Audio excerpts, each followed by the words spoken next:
দিশানি এসব বলে নিজের রুমে চলে গেল। দিশানি রুমে যাওয়ার পরপরই সুজাতা নির্ঝরকে বলল, দেখলি কি তেজ, কি বেয়াদব মেয়ে।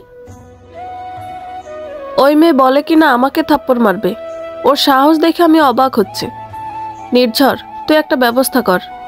নীরাও সুজাতার কথার সাথে তাল মিলিয়ে নির্ঝরকে বলল, মা ঠিক কথা বলেছে দাদা, তুই একটা ব্যবস্থা কর। এরপর না জানি আমাদের সাথে কি করে বসবে বৌদি। নির্ঝর রাগে ফুঁসতে ফুঁসতে বলল, আমি ওর বাড়িতে ফোন করছি, দেখি ওনারা কি বলে। নীরা বলল, ওদের বলে কি আদৌ কোনো লাভ হবে? ডিভোর্সের কথা তো ফোন দিয়ে জানিয়েছিলি, কোনো আগ্রহই তো দেখায়নি। সুজাতা মুখ বেঁকিয়ে বলল, পরিবারটাই যেখানে এরকম, মেয়ে আর কেমন হবে। হুহ।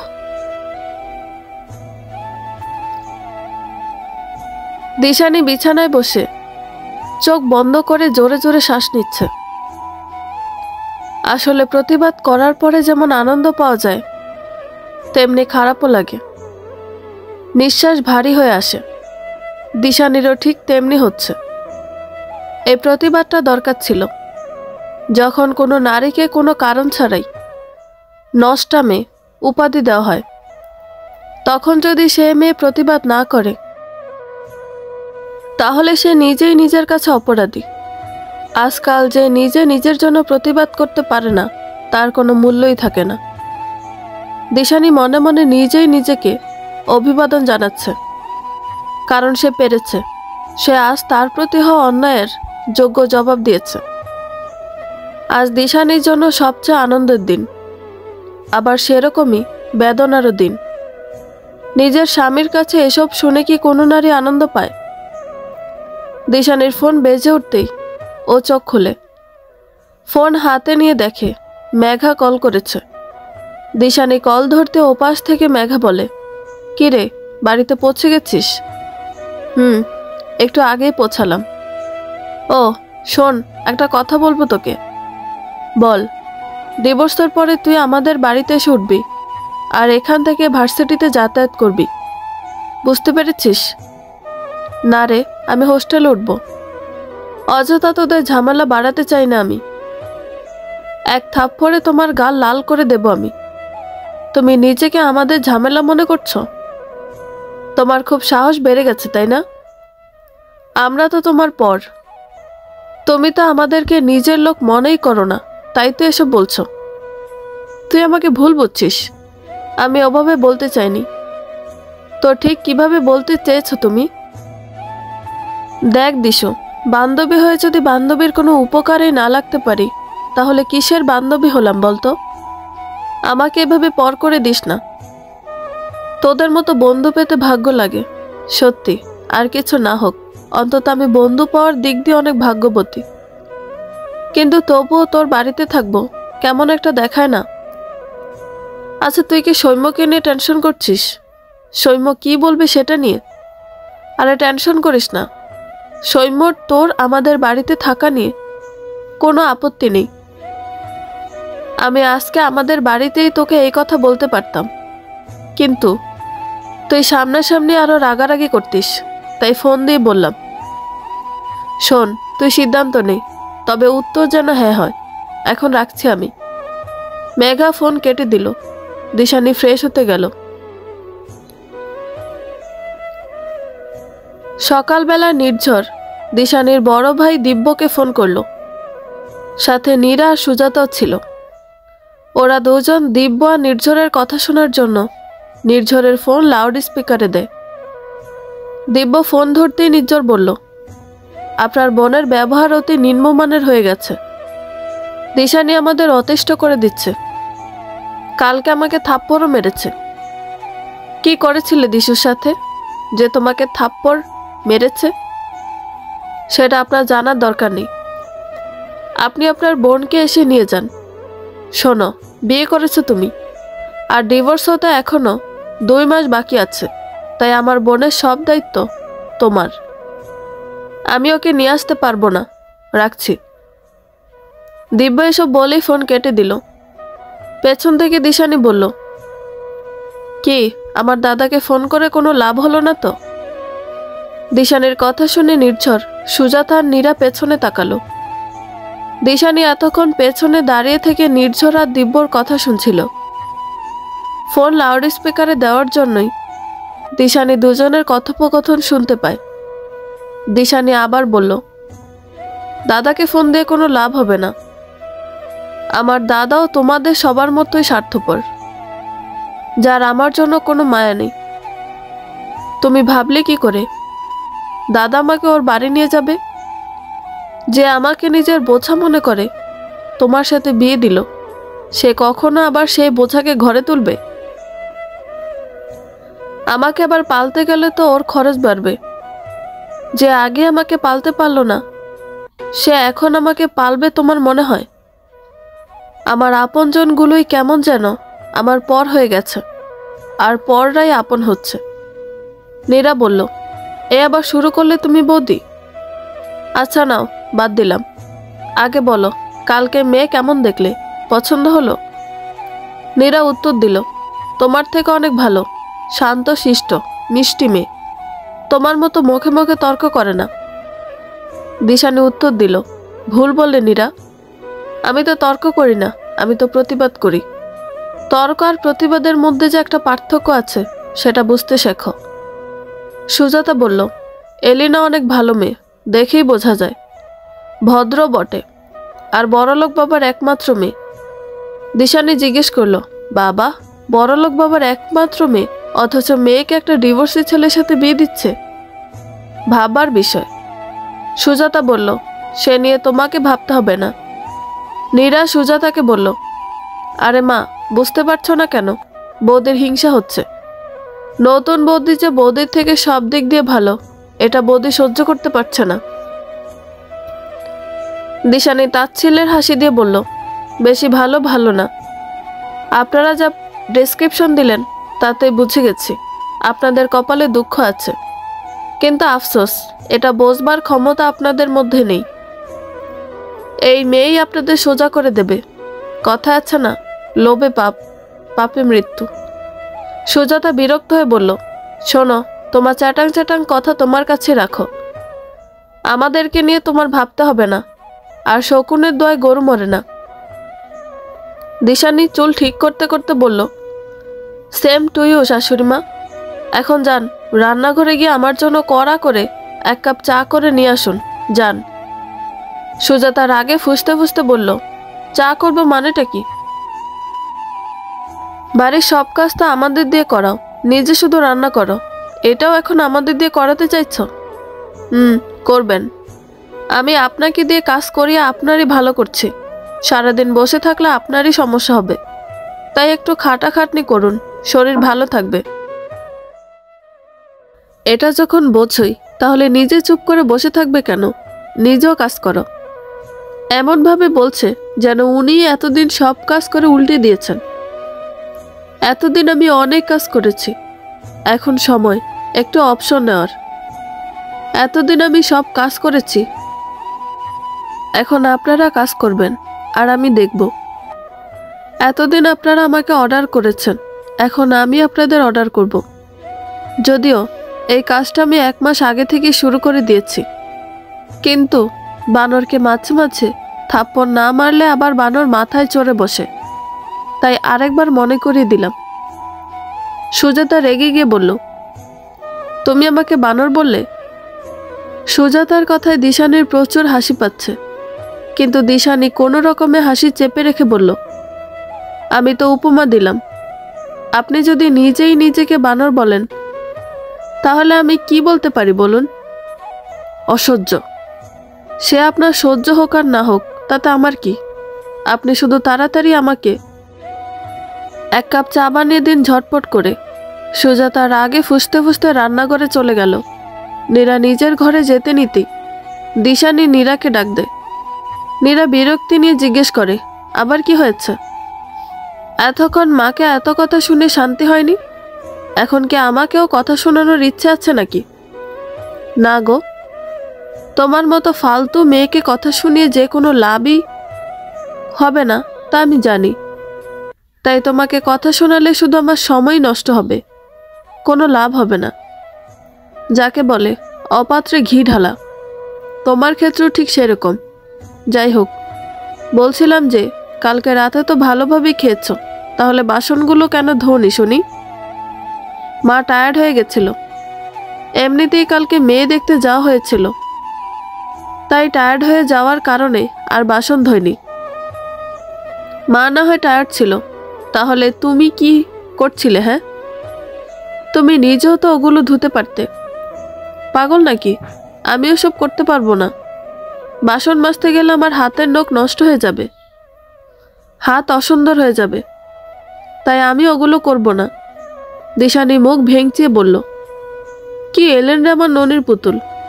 বাসন মাজলে নখ নষ্ট হয়ে যাবে, হাত অসুন্দর হয়ে যাবে, আর কেউ যেন বাসন মাজেই না বলেই রূপ ধুয়ে কি জল খাবে নাকি? তোমাকে একটা শিক্ষা দেওয়া দরকার। এখন থেকে বাড়ির সব বাসন তুমি মাজবে, বুঝেছ? পারবো না, আমার নখ ভেঙে যাবে। দিশানি এই কথা শুনে নীরার হাত ধরে জোর করে একটা নখ ভেঙে দিল। তারপর বলল, নাও, একটা নখ ভেঙে দিয়েছি, এমনিতেই নখ অসুন্দর হয়ে গেছে। এখন যাও, বাসনগুলো মেজে ফেলো। আর হ্যাঁ, আমি যখন একবার বলেছি তুমি এখন থেকে বাসন মাজবে, তাহলে তুমিই এখন থেকে বাসন মাজবে। আর যদি আমার কথা না শোনো, তাহলে আমি তখনই অ্যাকশন নেব। আগে খাওয়া বন্ধ করতাম, এখন হাতাহাতি করব। এখন যাও, ভালোই ভালো বাসনগুলো মেজে ফেলো। নীরা ওর আগে ফুসতে ফুসতে বাসন মাজতে গেল। নির্ঝর চুপচাপ এসব দেখে গেল। নীলাদ্রির ফোন আসতেই দিশানি ফোন নিয়ে রুমে গেল। দিশানি ফোন ধরে বলল, বলুন। কালকে ফ্রি আছি আমি, ফর্মটা কালকে জমা দিতে যাব, বুঝেছ? বুঝলাম। নীলাদ্রির সাথে কথা বলতে বলতেই নীরা চা দিয়ে গেল দিশানিকে। দিশানি হেসে এসে নীলাদ্রির সাথে টুকটাক কথা বলছে। নীরা চা দিতে এসে দিশানির মুখে নীলাদ্রির নাম শুনে আর দিশানিকে হেসে এসে কথা বলতে দেখে রাগে ফুসতে ফুসতে বের হয়ে গেল। নির্ঝর ঘরে আসতেই দিশানি ফোন রেখে দিল। নির্ঝর আসাতে বললে ভুল হবে, দুজনের কথা শেষ হয়ে গেছিল, তাই ফোন কেটে দিয়েছে। আর নির্ঝরও ঠিক ওই সময় ঘরে ঢোকে। নির্ঝর দিশানিকে বলল, কার সাথে কথা বলছিলে আর আমায় দেখে ফোনটা কাটলে কেন? দিশানি ব্রুকুসকে বলল, কে তুমি? কোনো মহান ব্যক্তি যে তোমায় দেখে ফোন কাটবো? কথা শেষ হয়ে গেছিল, তাই ফোন কেটে দিয়েছি। কার সাথে কথা বলছিলে? তোমার জন্য কোনো লাভ নেই। নীলাদ্রির সাথে কথা বলছিলে, তাই না? যখন তোমার ফোন আসে তখন আমি তোমার ফোনের স্ক্রিনে নীলাদ্রির নাম লেখা উঠা দেখেছি। জানোই যখন নীলাদ্রি ফোন করেছিল তখন আবার ঘটা করে জিজ্ঞাসা করতে আসার মানে কি? লজ্জা করে না বিবাহিত মেয়ে হয়ে পরপুরুষের সাথে এতটা মেলামেশা করতে? কাল রাতের থাপ্পড়টা মনে নেই, তাই না? আরো খাওয়ার শখ হয়েছে? দেব আর কটা? সিরিয়াসলি বলছি, এবার গাল লাল না করা অবধি কিন্তু চট দেওয়া থামবে না। খেতে চাও আরো?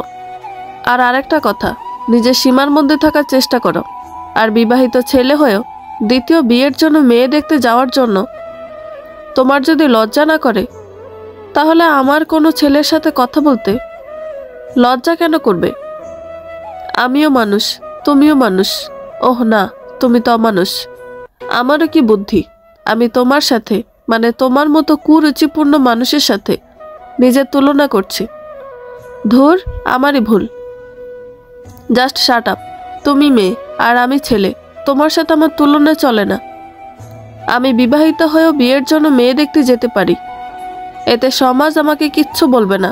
কিন্তু তুমি বিবাহিত হয়েও একটা ছেলের সাথে মিশলে সমাজ তোমাকে কটু কথা বলবে, চরিত্রহীন বলবে। দিশানি এই কথা শুনে নির্ঝরের গালে এলোপাথারি চর মারতে থাকে। একের পর এক চর মেরেই যাচ্ছে। ওই দিন শুধু 4টা থাপ্পড় মারল, আজকে হিসাব ছাড়া থাপ্পড় দেয় দিশানি নির্ঝরকে। একদম গাল লাল করে দেয়। নির্ঝর অনেক কষ্টে দিশানিকে আটকায়। দিশানি উত্তেজিত হয়ে ওঠে, তারপর বলে, ধিক্কার জানাই তোমার এমন সমাজকে, যে সমাজে নারীকে সম্মান দেওয়া হয় না। নারীকে মানুষ বলে গণ্য করা হয় না। যে সমাজে তোমাদের মতো মানুষরূপী শয়তানের বসবাস চলে, সে সমাজকে আমি চরম ধিক্কার জানাই। আমার তোমাকে মারা প্রত্যেকটি চর তোমার এই কলুষিত সমাজের জন্য। আমার তোমাকে মারা প্রত্যেকটি চর সেই মানুষগুলোর জন্য যারা নারীকে অবহেলা করে। আমার তোমাকে মারা প্রত্যেকটি চর সেই পরিবারগুলোর জন্য যারা নিজেরাই নিজেদের ছেলে আর মেয়ে সন্তানের প্রতি ভেদাভেদ করে। আমার তোমাকে মারা প্রত্যেকটি চর সেই পরিবারগুলোর জন্য যারা নিজের মেয়েকে রাজরানী করে রাখে অথচ ছেলের বউকে চাকরানি বানিয়ে দেয়। আমার তোমাকে মারা প্রত্যেকটি চর সেই সমাজের জন্য যারা নিজের ছেলের অক্ষমতাগুলোকে স্বীকার না করে অযথা একটা মেয়েকে অক্ষম বানিয়ে দেয়। আমার তোমাকে মারা প্রত্যেকটি চর তোমার মতো কাপুরুষের জন্য।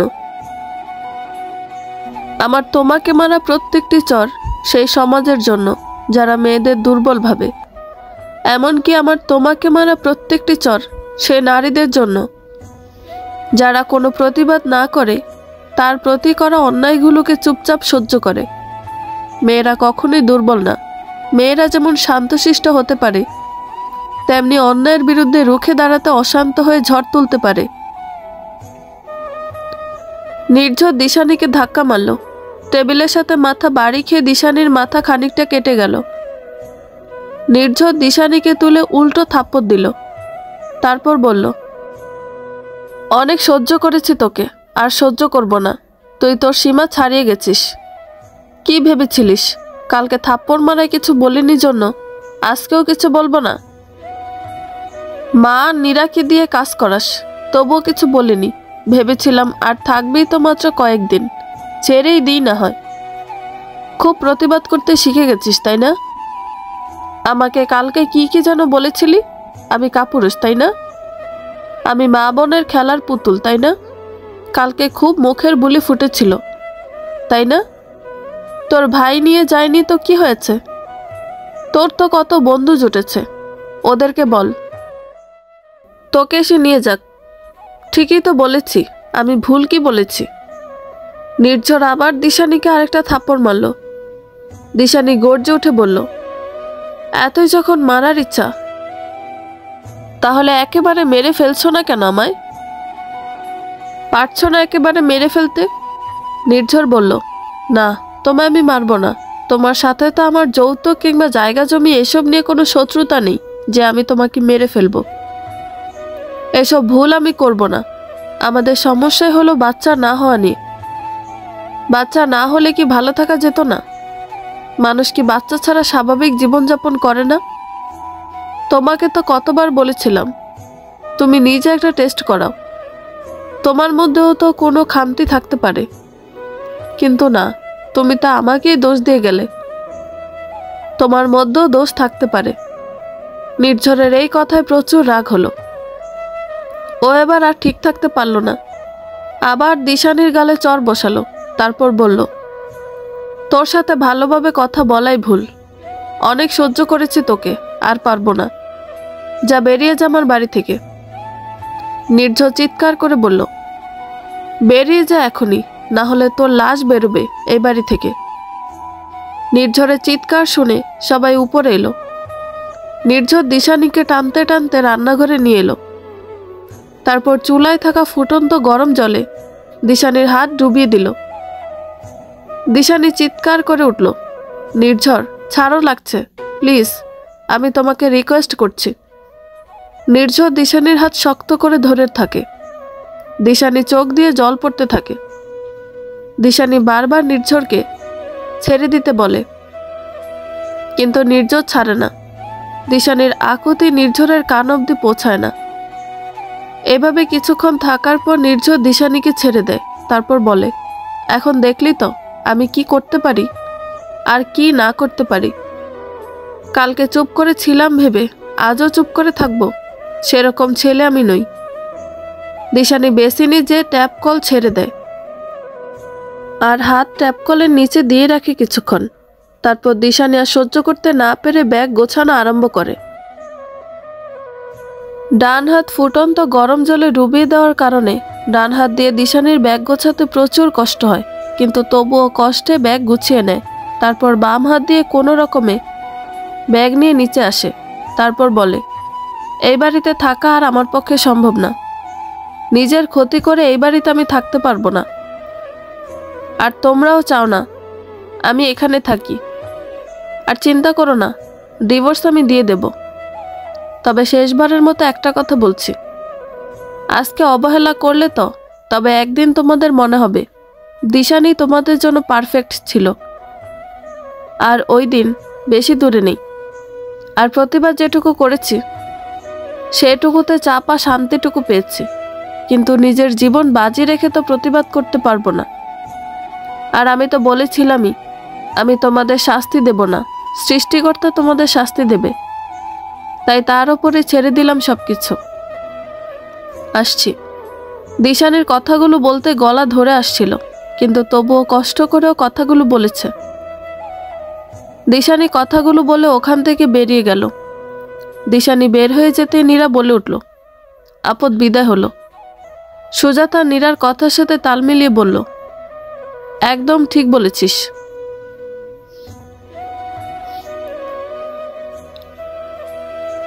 দিশানি মেঘাদের বাড়ির কলিং বেল বাজাতেই মেঘা এসে দরজা খুলল। দরজা খুলেই দিশানিকে দেখে বলল, দিশু তুই? আর তোকে এরকম দেখাচ্ছে কেন? মেঘার চোখ দিশানির হাতের দিকে যায়। মেঘা উত্তেজিত হয়ে দিশানিকে বলে, দিশু তোর হাতের এই অবস্থা হলো কি করে? ভেতর আয় তুই। মেঘা দিশানির ব্যাগ হাতে নিয়ে দিশানিকে ঘরে নিয়ে গেল। তারপর বলল, এসব কি করে হলো? তোর হাতের এই অবস্থা কেন? দিশানি মেঘাকে সব বলল। মেঘা বলল, ভালো করেছিস ওখান থেকে এসে। তোর হাতের অবস্থা ভীষণ খারাপ। আমি নীলাদ্রিদাকে ফোন করছি। মেঘা নীলাদ্রিকে ফোন দিল। মেঘা নীলাদ্রিকে সব বলতেই নীলাদ্রি উত্তেজিত হয়ে বলল, আমি এখনই আসছি। মেঘা ঠান্ডা জল নিয়ে এসে দিশানির হাত ডুবিয়ে দিল। তারপর নীলাদ্রি এলো। তারপর ওর হাতে অয়েন্টমেন্ট লাগিয়ে দিল। দিশানি শান্ত গলায় বলল, আমি হেরে গেলাম তাই না? আমি তো আর প্রতিবাদ করতে পারলাম না। আমি তো ওই বাড়ি থেকে বের হয়ে এলাম। নীলাদ্রি দিশানিকে বলল, কে বলেছে হেরে গেছ? প্রতিবাদ তো তুমি করেছই। ওরা সীমা ছাড়িয়ে গেছে, সেক্ষেত্রে তুমি যে ওই বাড়ি থেকে বের হয়ে আসতে পেরেছ নিজেকে বাঁচাতে, এটাই অনেক। এরকমই বা কয়জন করতে পারে? নির্ঝর গায়ে হাত তুলতো, কিন্তু এরকম কাজ করতো না। আজকে ওর সীমা ছাড়িয়ে গেছে, তাই আমি আর ওখানে থাকিনি, চলে এসেছি। কিন্তু আমি তো ওদের শিক্ষা না দিয়েই চলে এলাম। আর তো প্রতিবাদ করতে পারলাম না। তুমি তোমার শাশুড়ি আর নীরাকে শিক্ষা দেওয়ার জন্য কাজ করিয়ে নাও। এখন তুমি ওই বাড়ি থেকে যখন বের হয়ে এসেছ, তখন এই কাজগুলো ওদেরকে করতেই হবে। কিন্তু আমি যে এতদিন এত এত কথা বললাম, এত বড় বড় কথা বললাম, সেগুলো তো পূরণ করতে ব্যর্থ হলাম আমি। শোনো দিশানি, তোমার এখন সব থেকে বড় প্রতিবাদ কি হবে জানো? কি? তুমি যদি এখন ভেঙে না পড়ে নিজেকে প্রতিষ্ঠা করো, নিজেকে যোগ্য করে ঘরে তোলো, তাহলে সেটাই তোমার শ্রেষ্ঠ প্রতিবাদ হবে। তখন তারা বুঝতে পারবে ওরা কি রত্ন হারিয়েছে। 1 মাস প্রতিবাদ করেও যখন ওরা সোজা হয়নি, ওরা সোজা হবে বলে আমার আর মনে হয় না। ওরা এখন পশুতে পরিণত হয়ে গেছে। ওদেরকে নিজে থেকে নিজের ভুল বুঝতে শিখতে হবে। তুমি যদি নিজেকে যোগ্য বানাও, তাহলেই এটা সম্ভব। আমি পারবো কি?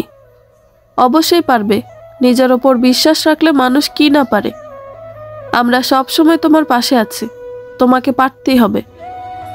আমরা যে তোমার পাশে আছি, এই পাশে থাকার সম্মান দেবে না? পারবে না নিজেকে গড়ে তুলতে? চেষ্টা করব, আমি মন প্রাণ দিয়ে চেষ্টা করব। নীলাদ্রি মেঘার দিকে তাকিয়ে বলল, আর মেঘা, এখন তো প্রায় দুপুর হয়ে এসেছে। দিশানিকে তুমি খাইয়ে দাও, আমি কিছু ওষুধ নিয়ে আসছি ওর জন্য।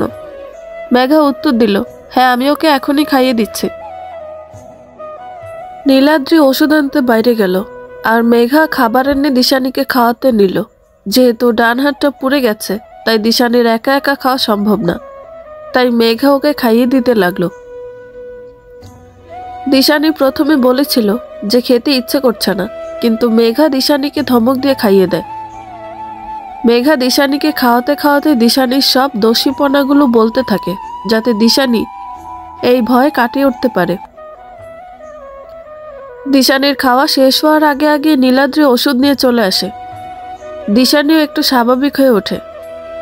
দিশানির খাওয়া শেষ হলে নীলাদ্রি দিশানিকে ওষুধ দেয়। দিশানি এখন একটু স্বাভাবিক হয়। নীলাদ্রি দিশানিকে বলে, মনে আছে তো? কালকে ফর্ম জমা দিতে যাব।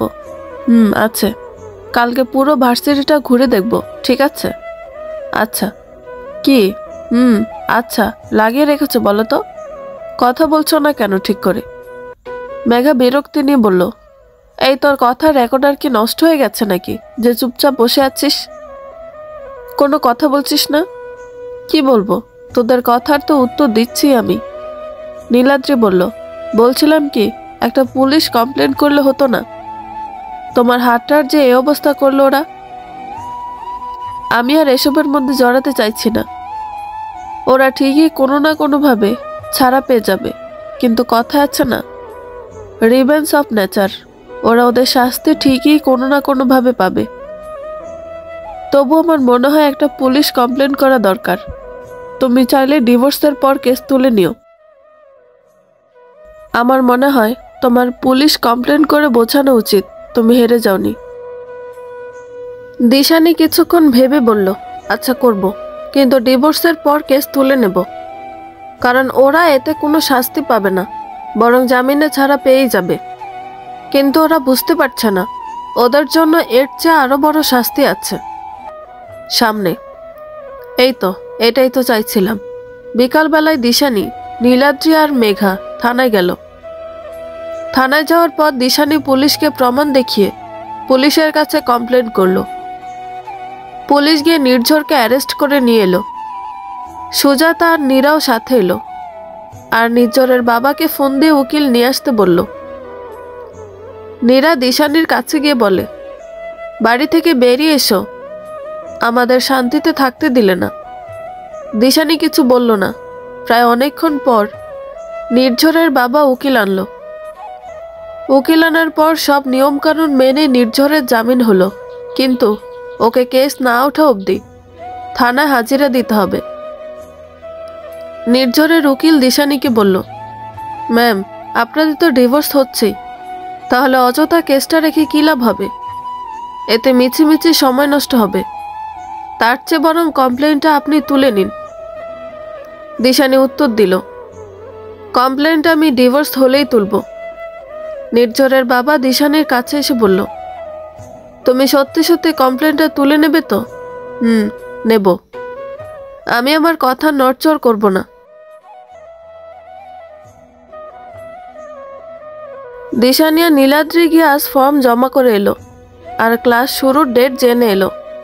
এখন দিশানি মেঘার বাড়িতেই থাকে। মাঝে মাঝে নীলাদ্রি ওদের বাড়িতে আসে।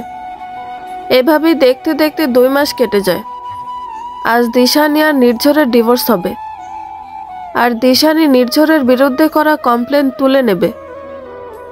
আজকে নির্ঝরের সাথে নির্ঝরের বাড়ির সবাই আর দিশানির সাথে নীলাদ্রি, মেঘা আর সৌম্য কোর্টে এসেছে। অবশেষে সব নিয়মকানুন মেনে একদম পুরোপুরিভাবে দিশানি আর নির্ঝরের ডিভোর্স ঘোষণা করা হলো।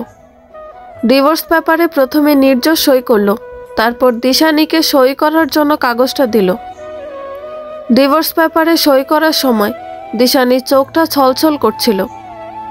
একটা মেয়ের কাছে ডিভোর্সটা কতটা যন্ত্রণার তা শুধু সেই মেয়েটাই বুঝতে পারবে যে এই সময়টা ফেস করেছে। কিন্তু ওই যে কথায় আছে না, কিছু পেতে গেলে কিছু ছাড়তে হয়।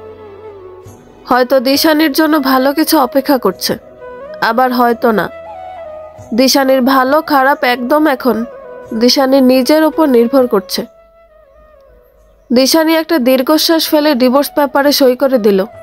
তারপর নির্ঝরের ওপর থেকে কেস তুলে নিল। অবশেষে নির্ঝর আর দিশানি আইনগতভাবে আলাদা হলো। ওদের মাঝে আর কোনো সম্পর্ক নেই, কোনো স্বামী স্ত্রীর বন্ধন নেই। নীরা নির্ঝরকে মিষ্টি খাইয়ে দিয়ে বলল, কংগ্রাচুলেশনস দাদা, অবশেষে এই বোঝা আমাদের ঘাট থেকে নামলো। এখন তোর বিয়ে খাবো। আমার যে কি আনন্দ লাগছে না, তোকে বলে বোঝাতে পারবো না। দিশানি একদম শান্ত হয়ে আছে। বাড়ি ফিরেও ঘরের দরজা লাগিয়ে দিয়ে কাঁদতে শুরু করলো। কেউ ওকে ডিস্টার্ব করলো না, কারণ কাঁদলে মন শান্ত হয়। হতেই তো পারে হয়তো এটাই ওর শেষ কান্না। দিশানি নিজেকে শান্ত করে রাতে ঘর থেকে বেরিয়ে এলো এক নতুন উদ্যমে। পুরনো কিছু মুছে গিয়ে এখন হয়তো নতুন কিছু সূচনা হতে যাচ্ছে। আজ থেকে দিশানির ভার্সিটির ক্লাস শুরু হবে। দিশানি কোনো রকমে খেয়ে দিয়ে বেরিয়ে গেল। দিশানির হাত এখন ভালো, কিন্তু দাগ রয়ে গেছে। প্রথম দিনে নীলাদ্রি দিশানিকে ভার্সিটিতে রেখে গেছে। ভার্সিটির প্রথম ক্লাস যেমন কাটার তেমনি কেটেছে। ভার্সিটি থেকে ফিরে মেঘার সাথে গল্প জুড়ে দেয় দিশানি। আজকে সৌম্য অফিস যায়নি, তাই সৌম্য মেঘাকে বলল, আজকে চলো আমরা বাইরে কোথাও থেকে ঘুরে আসি। মেঘা উত্তর দিল, আচ্ছা চলো। সৌম্য দিশানিকে বলল, তুমি তো কিছু বললে না দিশানি, যাবে তো আমাদের সাথে? আমি আবার কি বলবো, ঘুরতে তো তোমরা যাবে, আমি অযথা কাবাবে হাড্ডি হয়ে কি করব বলো তো? আরে এটা কেমন কথা, এসব শুনবো না আমরা। তিনজনই ঘুরতে যাচ্ছি ব্যাস। আর আমি নীলাদ্রিকে ফোন করে দেখি ও ফ্রি আছে নাকি, তাহলে ওকেও ডেকে নেব। মেঘা আর সৌম্য জোরাজোরিতে দিশানি ওদের সাথে যেতে রাজি হয়। দিশানি রাজি হতেই সৌম্য নীলাদ্রিকে ফোন করে বলে, তোর কি আজকে টাইম হবে? আসলে আমরা তিনজন ঘুরতে যাব ভাবলাম, তোকেও নিয়ে নিই। ফ্রি আছিস আজ তুই?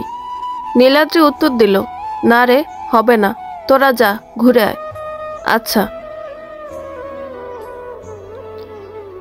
বিকালবেলায় ঘুরতে যাওয়ার জন্য বাড়ি থেকে বের হতেই মেঘাদের পাশের বাড়ির এক মহিলা মেঘাকে জিজ্ঞেস করে, কোথায় যাচ্ছ? মেঘা উত্তর দিল, এই একটু বেড়াতে যাচ্ছি আন্টি। অনেক দিন কোথাও ঘুরতে যাওয়া হয় না, তাই ভাবলাম তিনজনে মিলে একটু ঘুরে আসি। ওহ, তোমরা স্বামী স্ত্রী ঘুরতে যাচ্ছ ভালো কথা, সাথে আবার তোমার বান্ধবীকে নিয়ে যাচ্ছ কেন? কেন, আপনার কোনো সমস্যা হচ্ছে বুঝি? শোনো, একটা কথা বলি তোমাকে, কিছু মনে করো না। আপনি যদি মনে করার মতো কোনো কিছু বলেন তাহলে তো অবশ্যই মনে করব, তাই না? আহা, তুমি খেপে যাচ্ছ কেন? আমি তোমার ভালোর জন্যই বলছি। শোনো, তোমার এই বান্ধবী তো ডিভোর্সি শুনলাম, তা এমন ডিভোর্সি মেয়েকে বাড়িতে রেখেছো যে? তোমাদের দুজনের সংসারে যেন আবার ফাটল না ধরায়। এসব ডিভোর্সি মেয়েদের চরিত্র খুব খারাপ হয়। দেখো তোমার বরকে আবার না ফাঁসিয়ে দেয়। মেঘা রেগে গিয়ে বলল, আন্টি আপনি কিন্তু এখন বেশি বেশি বলে ফেলছেন। আপনি আমার বান্ধবীর জীবন সম্পর্কে কতটুকু জানেন, আর ওর চরিত্র সম্পর্কেই বা কতটুকু জানেন যে এমন কথা বলছেন? সত্যি কথা বললেই দোষ। সৌম্য নিজেও মহিলাটির কথা শুনে রেগে গিয়ে বলল, আমাকে দিশানি ফাঁসাবে, এটা কি ধরনের কথা আন্টি? আপনি ওকে চেনেন? আপনি হয়তো জানেন না, দিশানি শুধু মেঘার বান্ধবী না, আমার ছোট বোনও বটে। আমি ওকে প্রায় ছোট থেকেই চিনি।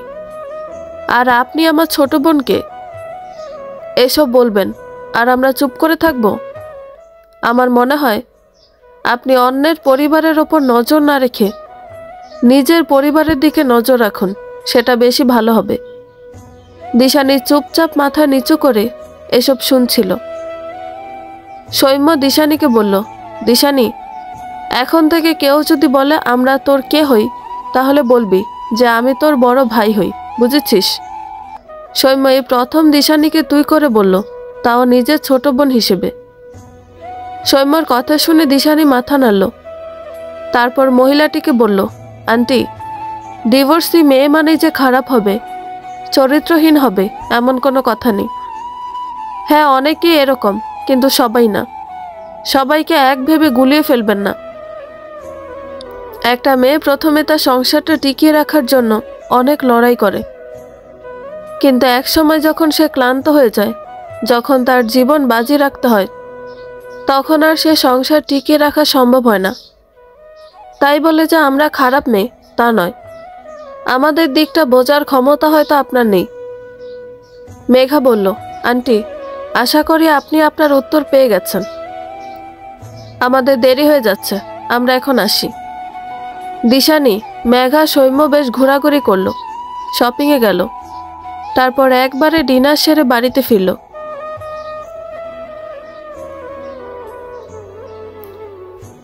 এইদিকে নির্ঝরের বিয়ের প্রস্তুতি খুব ভালোভাবেই নেওয়া হচ্ছে। নির্ঝর আর এলিনার মধ্যে এখন ভালো সম্পর্ক গড়ে উঠেছে। এক কথায় অতিরিক্তই ভালো হচ্ছে সবকিছু। নীরার সাথে এলিনার খুব মিল হয়ে গেছে। একসাথে শপিং করা, ফোনে কথা বলা, সবই চলছে ওদের মধ্যে। দেখতে দেখতে আরও কতগুলো দিন চলে গেল। আজ নির্ঝরের বিয়ে। নীলাদ্রি এসে দিশানিকে বলল, আজ নির্ঝরের বিয়ে। আপনাকে কে বলল? সব খবরই রাখতে হয়। ভালো, বিয়ে করুক, বাচ্চা কাচ্চা হোক। আমি তো ওকে বাবা হওয়ার আনন্দ দিতে পারিনি, অন্য মেয়ে যদি দিতে পারে দিক। মেঘা দিশানির কথা শুনে বলল, এই, একদম ভুলভাল বকবি না। নির্ঝরদা নিজের দোষেই নির্ঝরদা বাবা হতে পারেনি, কিন্তু সেটা উনি স্বীকার না করে উল্টো তোর ঘাড়ে দোষ চাপিয়ে দিয়েছে। হয়তো এই মেয়েকেও এরকমই করবে।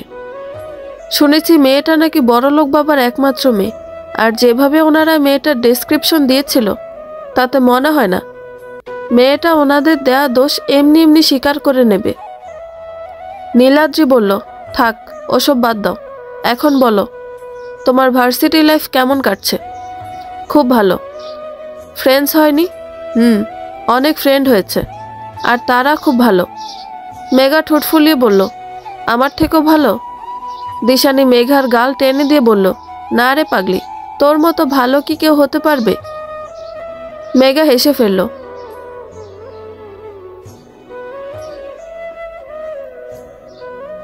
রাতের বেলা দিশানি একা একা ছাদের রেলিং ধরে দাঁড়িয়ে আকাশ দেখছে। মেঘা হাতে করে 2 কাপ কফি নিয়ে এসে দিশানির হাতে 1 কাপ কফি দিল। দিশানি কফি হাতে নিয়ে বলল, থ্যাংক ইউ। দিশানি কফিতে চুমুক দিতেই মেঘা বলল, আচ্ছা, তুই কি সত্যিই কিছু বুঝিস না? মেঘার কথায় দিশানি ওর দিকে তাকিয়ে বলল, কি বুঝবো? নীলাদ্রিদার কথা। দিশানি নীলাদ্রির কথা শুনে মেঘার দিকে ভ্রু কুঁচকে তাকালো। মেঘা আবারও বলল, যদিও নীলাদ্রিদা আমাকে এসব বলতে বারণ করেছে, কিন্তু আমি মনে করি তোকে আমার এসব বলা উচিত। কি বলবি? আচ্ছা দিশু, তুই কি বুঝিস না নীলাদ্রিদা তোকে এখনো ভালোবাসে? দিশানি মেঘার কথা শুনে মুচকি হাসে। মেঘা দিশানিকে হাসতে দেখে বলে, এভাবে হাসছিস কেন? আমি হাসার মতো কিছু কি বলেছি যে তুই এভাবে হাসছিস? দিশানি উত্তর দিল, আমি এতটা অবুঝ না যে নীলাদ্রির ভালোবাসা বোঝার আমার ক্ষমতা নেই। মেঘা উত্তেজিত হয়ে বলে, তাহলে নীলাদ্রিদাকে নিজের মনের কথা বলে দে, তোদের সম্পর্কটাকে আগা। নীলাদ্রিদা এখনো শুধুমাত্র তোর জন্য অপেক্ষা করে আছে। আজকালকার দিনে এরকম খুবই কম দেখা যায়। তোরা নিজেদের সম্পর্কটাকে আগানো নিয়ে খোলাখুলি কথা বল। না, এটা সম্ভব না। আমার এই ভাঙাচোরা জীবনের সাথে আমি আর কাউকে জড়াতে পারবো না। উনি আমার থেকে আরো অনেক ভালো মেয়ে ডিজার্ভ করে, কিন্তু নীলাদ্রিদা তো অন্য কোনো ভালো মেয়েকে চায় না। নীলাদ্রিদা শুধুমাত্র তোকে চায়, সেটাও তোর ইচ্ছা হলে তবে। নীলাদ্রি এখনো তোকেই ভালোবাসে, অন্য কাউকে কখনো তোর জায়গাটা দিতে পারবে না বলেই তো বিয়ে করেনি। এখন অনেক দিন পর যখন তোদের সে ভাঙা সম্পর্ক জোড়া লাগানোর সুযোগটা এসেছে, তাহলে এই সুযোগটা হাতছাড়া করছিস কেন? আমার প্রতি ওনার প্রথমত এত কনসার্ন দেখে আমি ভেবেছিলাম এটা আমার প্রতি ওনার করুণা, কিন্তু সেদিন যখন উনি প্রাইভেট ভার্সিটির ফর্ম হাতে দিলেন, সেদিন রাতে আমি বুঝে গেছিলাম উনি আমাকে এখনো ভালোবাসেন। তবুও শিওর ছিলাম না, কিন্তু ওনার একের পর এক কর্মকাণ্ডে আমি শিওর হই উনি আমাকে এখনো ভালোবাসেন। কারণ করুণা থেকে মানুষ মানুষের জন্য কখনো এত কিছু করে না যতটা নীলাদ্রি আমার জন্য করেছে। বুঝেই যখন গেছিস নীলাদ্রিদা এখনো তোকে ভালোবাসে, তাহলে সম্পর্কটা আগাতে এত দ্বিধা কেন হচ্ছে তোর? ভয় হয় আমার। আমি চাই না আর কাউকে এই জীবনের সাথে জড়াতে। আর তাছাড়া ওনার আত্মীয়রাও তো মানবে না একটা ডিভোর্সি মেয়েকে। উনি তার থেকে একটা ভালো মেয়েকে বিয়ে করে সুখী হোক। মেঘা রেগে গিয়ে বলল, তুই কি আমার কথা ঠিক করে বুঝিসনি নাকি বুঝতে চাইছিস না? নীলাদ্রিদা এখনো শুধু তোকেই ভালোবাসে, আর সেই কারণেই ওনাকে বিয়ে করার কথা বললে উনি এড়িয়ে যায়। কারণ অন্য মেয়েকে বিয়ে করলে উনি কখনো তোর জায়গাটা তাকে দিতে পারবে না, আর তাকে ভালোবাসতে পারবে না। এতে ওই মেয়েটার জীবন নষ্ট হবে। সেই কারণে নীলাদ্রিদা বিয়ে করতে চায় না। এখন যখন আবারও সুযোগ এসেছে, তবুও নীলাদ্রিদা তোকে নিজে থেকে কিচ্ছু বলেনি। কারণ উনি তোর মতামতটাকে প্রাধান্য দিতে চায়। তুই কি চাস সেটার গুরুত্ব দিতে চায়। একমাত্র তুই রাজি হলে এই সম্পর্ক জুড়বে, নয়তো জুড়বে না। এরকম মানুষ খুব কম হয়। উনি তোর জন্য যা করেছে তা কেউ করে না। ওনাকে এভাবে কষ্ট দিস না। দিশানি শান্ত গলায় বলল, তোর কথা আমি বুঝতে পারছি, কিন্তু আমার একটা জায়গাতেই যে বারবার ভয় হচ্ছে। যদি নির্ঝরদের দেওয়া দোষ সত্যি হয়। মেঘা শান্ত গলায় বলল, তুই যেটার জন্য ভয় পাচ্ছিস বললি সেটা শুধুমাত্র তোর একটা বাহানা, আর কিছুই না। মানুষ যখন কোনো কিছু থেকে পালাতে চায় ঠিক তখনই বাহানা বানায়। তুই নিজেও জানিস, ডাক্তার নিজেই বলেছে তোর দিক থেকে কোনো প্রকারের খুঁত নেই, না হলে তুই নির্ঝরদার বাড়িতে ওভাবে প্রতিবাদ করার সাহস পেতি না। তাই এই ভয়ের কোনো মানে নেই। তোর জীবন দশায় তুই যা যা দেখেছিস এটা তোর আসল ভয়। তোর জীবনে যা যা ঘটে গেছে এসবের কারণেই তুই আর কোনো বন্ধনে জড়াতে চাইছিস না। এটা হওয়া স্বাভাবিক, কিন্তু নীলাদ্রির ভালোবাসাকেও তুই অস্বীকার করতে পারিস না। এভাবে ওনাকে কষ্ট দিস না। পুরো রাত আছে ভাবার জন্য। এই বিষয়ে ভাব। সবাই যখন নিজের জীবনকে আবার নতুন করে শুরু করছে, তাহলে তুই কেন নিজের জীবনকে নতুন করে শুরু করবি না? মেঘা এসব বলে নিচে চলে গেল। এইদিকে নির্ঝর আর এলিনার বিয়ে ভালোভাবেই সম্পন্ন হয়েছে। দিশানি সারা রাত ভেবেছে যে কি করবে। অবশেষে ভোরের দিকে সিদ্ধান্ত নিয়েছে। দিশানি সকালে নিচে আসতেই মেঘা দিশানিকে বলে, চোখ মুখের এ অবস্থা কেন? রাতে ঘুমাসনি? কিভাবে ঘুমাবো? তুই তো সারা রাত ভাবতে বললি। কি ভাবলি? আগে কথা বলতে চাই নীলাদ্রির সাথে। নীলাদ্রিকে নিজে থেকে বলতে হবে যে উনি কি চান। আমি ওনার সাথে এ ব্যাপারে কথা বলতে চাই। চল আজকেই নীলাদ্রিদার বাড়িতে যাই, কথা বলে আসি। ওনাকে বাড়িতে পাওয়া যাবে? আজকে ছুটির দিন, চেম্বারে যেতে দেরি আছে। চল ব্রেকফাস্ট করেই যাই। ওনাকে ডেকে নিলে হয় না? এটা ভালো আইডিয়া। মেঘা নীলাদ্রিকে ফোন দিয়ে বলল, তোমার সাথে খুব জরুরি কথা আছে। তাড়াতাড়ি চলে এসো এখানে, এসেই ব্রেকফাস্ট করো। কি ব্যাপারে কথা আছে সেটা আসলেই বলবো। তাড়াতাড়ি এসো। আচ্ছা। মেঘা ফোন রাখতে দিশানি বলল, আমি কিন্তু সব কথা একটু ঘুরিয়ে বলবো। হাজার হোক একটা মেয়ে আমি। এভাবে নিজে থেকে কথাগুলো বলতে আমার তো লজ্জা লাগবেই। আচ্ছা ঘুরিয়েই না হয় বলিস, তবুও বলিস প্লিজ।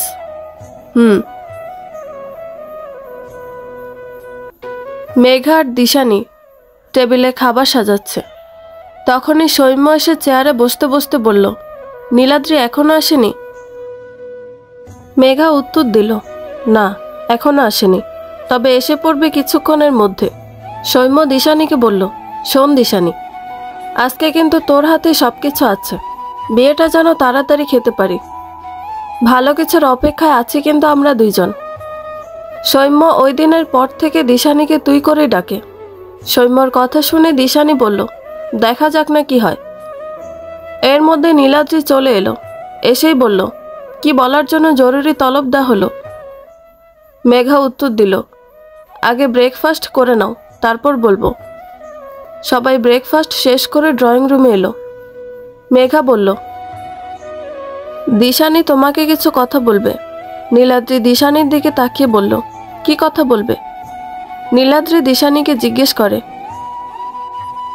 আচ্ছা তুমি কি ভালোবেসে আমাকে বিয়ে করছো, নাকি আমার ভালোবাসার জন্য আমাকে বিয়ে করছো? এখনো কি তুমি আমাকে ভালোবাসো? দিশানি উত্তর দিল, একসময় আমি আপনাকে ভালোবাসতাম, কিন্তু কিছু কঠিন পরিস্থিতির কারণে আমার বিয়ে হয়ে যায়। তখন আমি অন্য কারোর বউ হয়ে যাই। সেক্ষেত্রে অন্য কোনো মানুষকে ভালোবাসা এক প্রকার পাপের মতোই। তাই আমি নিজের ভালোবাসাকে বালিচাপা দিতে বাধ্য হয়েছিলাম। আমি ভেবেছিলাম সময়ের সাথে সাথে সবাই নিজের জীবনে এগিয়ে যাবে, কিন্তু আমার জীবন যে এরকম হবে তা তো বুঝিনি। আর এখন আমি নিজেও ঠিক করে বুঝি না আপনাকে ভালোবাসি কিনা। হয়তো ভালোবাসতেও পারি। সব প্রশ্নের উত্তর যে সবসময় প্রশ্ন করার সাথে সাথেই জানতে হবে এমন তো কোনো কথা নেই। যেদিন জানা সেদিন ঠিকই জানবেন। আমার কথা আমাকে শোনাচ্ছ? কিন্তু একটু ঘুরিয়ে। আপনি বুদ্ধিমান হলে বুঝবেন, নয়তো বুঝবেন না। দিশানির কথায় নীলাদ্রি হেসে উঠল, তারপর বলল, আচ্ছা এটা না হয় বুঝলাম, কিন্তু তুমি আমাকে আপনি ডাকাটা কবে বন্ধ করবে? কেন, আপনি ডাক খারাপ কিসে? ভালোই তো আছে। তুমি আমাকে তুমি করে ডাকবে, ব্যাস। দিশানি হেসে উঠল আর বলল, আচ্ছা তুমি করে ডাকবো। দেখতে দেখতেই দিশানি আর নীলাদ্রির বিয়ের দিন চলে আসে। বিভিন্ন অনুষ্ঠান আনন্দের মধ্যে দিয়েই নীলাদ্রি আর দিশানির বিয়ে হয়ে যায়। নীলাদ্রির আত্মীয়রা একজন ডিভোর্সি মেয়েকে বিয়ে করার জন্য আপত্তি করল। নীলাদ্রি ওদেরকে সুন্দরভাবে বোঝায়, যার কারণে ওরা আর কিছু বলেনি। এদিকে প্রথম এলিনা বাড়ির সব কাজ করল। কিছুদিন হলো এলিনার ব্যবহারে পরিবর্তন লক্ষ্য করা যায়। ও প্রায় সারাদিনই একজনের সাথে ফোনে কথা বলে, বাড়ির কাজকর্ম কিচ্ছু করে না। নীরা সুজাতাকেই সব করতে হয়। এলিনা নিজেকে অসুস্থ বলায় প্রথম কয়দিন সুজাতা আর নীরা কিছু বলেনি, কিন্তু ওর শরীর এখন ঠিক থাকলেও ও বাড়ির কোনো কাজ করে না। কিন্তু দিন দিন এলিনার ব্যবহারও খুব রুক্ষ হয়ে গেছে। নির্ঝর যে এলিনাকে মারে না তা না, মারে, কিন্তু খুব কম। এলিনা চুপচাপই থাকে। অনার্স ফাইনাল এক্সামের কয়েক মাস আগে দিশানি কনসিভ করে। এক্সামের আগ পর্যন্ত নীলাদ্রি নিজের চেম্বার সামলে যতটুকু পারে দিশানির প্রত্যেকটা জিনিসের দিকে নজর রাখে। টাইমে টাইমে খাওয়া দাওয়া করা, এক্সামের প্রিপারেশন নেওয়াই হেল্প করা, সব ক্ষেত্রেই নীলাদ্রি দিশানিকে সাহায্য করে। এটা সেটা খাওয়ার মুড করলে বাইরে গিয়ে খাবার আনা থেকে শুরু করে নিজেও মাঝে মাঝে রান্না করে খাওয়ায়। আর তাছাড়া দুজনের খুনসুটিময় ঝগড়া তো লেগেই আছে। দেখতে দেখতে অনার্স ফাইনাল ইয়ারের এক্সামও শেষ হয়ে যায়। আর প্রত্যেক এক্সামের দিনে নীলাদ্রি দিশানির সাথে গেছে এবং দিশানির প্রত্যেকটা এক্সামই খুব ভালো হয়। আজ দিশানির রেজাল্ট দেবে। প্রত্যেকটা পরীক্ষা ভালো হলেও রেজাল্ট নিয়ে প্রত্যেকটা মানুষেরই টেনশন থাকে। দিশানি বেশ টেনশন করছে রেজাল্ট নিয়ে। দিশানিকে টেনশন করতে দেখে নীলাদ্রি বলল, এত টেনশন করছো কেন? পরীক্ষা যখন ভালো দিয়েছ রেজাল্টও ভালোই আসবে, টেনশন করো না। দিশানি ঘড়ির দিকে তাকিয়ে বলল, তবুও একটু তো টেনশন হয়ই, তাই না? টেনশন করো না, আর বেশি স্ট্রেস নিও না, বেবির জন্য এটা খারাপ হবে। আচ্ছা। এরই মধ্যে রেজাল্ট দেওয়ার টাইম হয়ে গেল।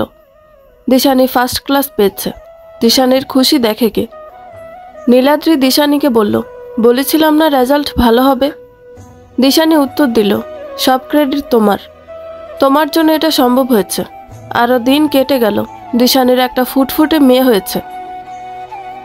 7 বছর পর দিশানি পরীক্ষার খাতা কাটছে। পরীক্ষা শেষ হয় কয়েকদিন স্কুল বন্ধ থাকবে, তাই আজ দিশানি স্কুলে যাওয়ার প্রয়োজন হয়নি। দিশানি এখন একটা বেসরকারি স্কুলে শিক্ষকতা করে। খাতা দেখতে দেখতে বাড়ির কলিং বেল বেজে উঠল। দিশানি উঠে গিয়ে গেট খুলতেই দেখে নির্ঝর গেটের সামনে দাঁড়িয়ে আছে। দিশানি অবাক হয়ে জিজ্ঞেস করে, নির্ঝর, তুমি এখানে? নির্ঝর মাথা নিচু করে বলে, তোমার সাথে কিছু কথা বলার ছিল। দিশানি নির্ঝরকে ভেতরে আসতে বলে। নির্ঝরের চোখ মুখের পরিস্থিতি ভীষণ খারাপ, চোখ মুখ শুকিয়ে গেছে। দিশানি নির্ঝরকে বসতে বলে নিজেও বসে। নির্ঝর দিশানিকে জিজ্ঞেস করে, কেমন আছো? ভালো আছি, তুমি? নির্ঝর হাত জোর করে বলে ওঠে, আমাকে তুমি ক্ষমা করে দিও দিশানি। জানি আমি যা যা করেছি তাতে ক্ষমা চাওয়ার কোনো মুখ নেই আমার, কিন্তু তবুও আমাকে ক্ষমা করে দিও। অনেক বড় ভুল করেছিলাম আমি, আর সেই ভুলের শাস্তিও পেয়েছি, আর এখনো পেয়েই যাচ্ছি। দিশানি জিজ্ঞেস করে, কি হয়েছে তোমার? নির্ঝর দিশানিকে পুরো ঘটনা বলতে শুরু করে। প্রথম এলিনাকে মারল, কোনো প্রতিবাদ করতো না। ওকে খুব একটা যে মারতাম তাও না, টুকটাক 2-1টা থাপ্পড় মারতাম, তাও মাঝে মাঝে। কিন্তু ধীরে ধীরে ও পাল্টে যেতে থাকে। কিছু না হতেই ও নিজেই আমাদের বাড়িতে অশান্তি লাগাতো, মুখে তর্ক করত। আমাদের সংসারে এক প্রকার অশান্তি লেগেই থাকতো প্রতিদিন। নীরাকেও ও সহ্য করতে পারতো না।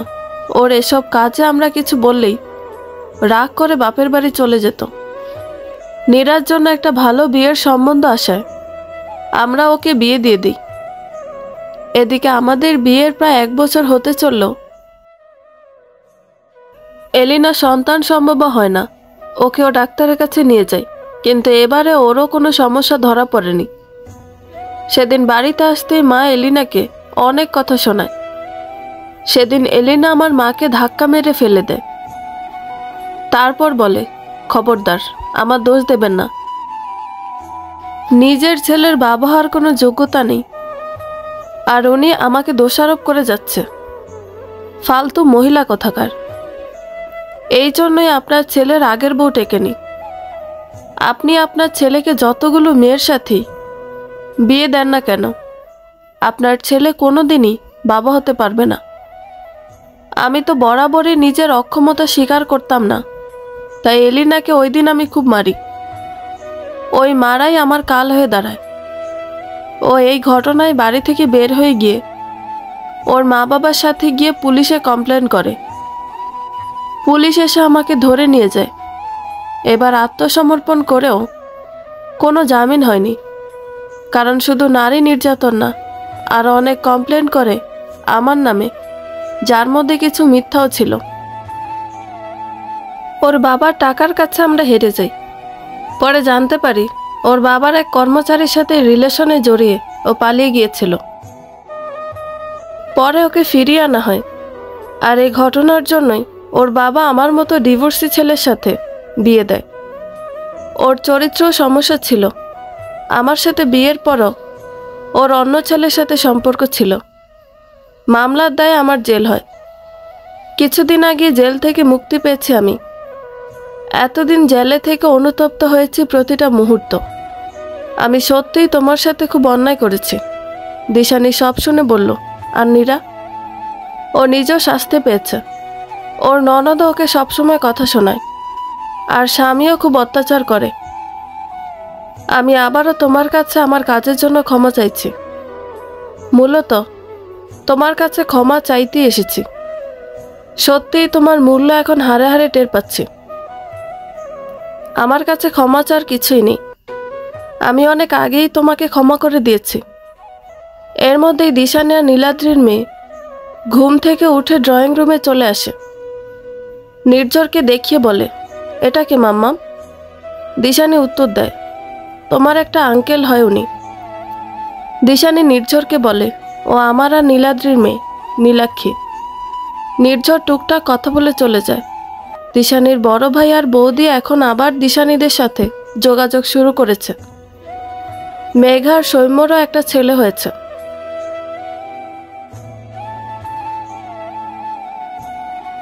রাতের বেলা নীলাক্ষীকে ঘুম পাড়িয়ে দিয়ে দিশানি এসে ব্যালকনিতে দাঁড়ায়। নীলাদ্রি পাশে এসে দাঁড়াতেই দিশানি নীলাদ্রিকে বলে, আজ তুমি না থাকলে আমার জীবনের অন্ধকার কখনো আলোয় পরিণত হতে পারত না। তুমি এসেছিলে আমার রংহীন জীবনের রং হয়ে। Thank you for everything Niladri. Niladri দিশানির কথার উত্তরে বলল, ভালোবাসি দিশু পাখি, তোমায় খুব ভালোবাসি। দিশানিও মুস্কি এসে জবাব দেয়, আমিও খুব ভালোবাসি তোমাকে নীলাদ্রি। বন্ধুরা, গল্পটি ভালো লেগে থাকলে একটা লাইক করে দিবেন এবং গল্প সম্পর্কে কোনো মতামত জানানোর থাকলে কমেন্ট করতে পারেন। নতুন নতুন আরও গল্প শোনার জন্য চ্যানেলটি সাবস্ক্রাইব করে পাশেই থাকবেন। ধন্যবাদ সবাইকে, ভালো থাকবেন।